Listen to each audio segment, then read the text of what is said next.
सबक नंबर 7 चांद बीबी।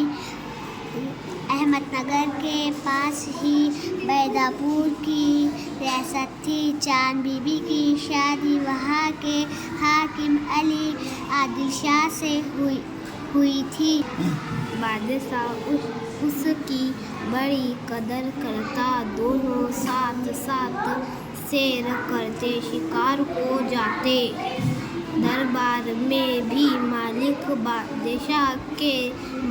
बादशाह के साथ होती थी।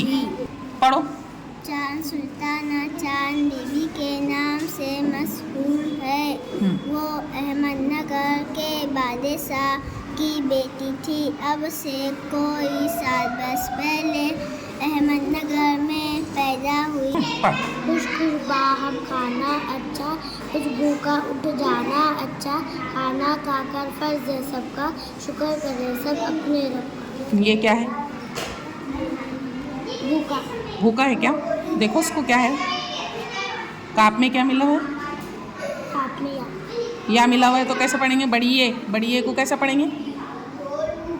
काप ये जेर के। तो तुमने का क्यों बोले? कुछ भूखे उठ जाना अच्छा। क्या है ये? कुछ भूखे। हाँ, भूखे। ठीक है। जाना अच्छा। करम, मेहरबानी, आस, उम्मीद, दर, दरवाजा। खुदाया, एक खुदा, दिन फेरना, अच्छे दिन लाना। खुदा, कुर्बान, राहत, खुशी। पढ़। अल्फाज, मायनी, लुकमा, निवाला, ऐब, बुराई, बाहम, मिलजुल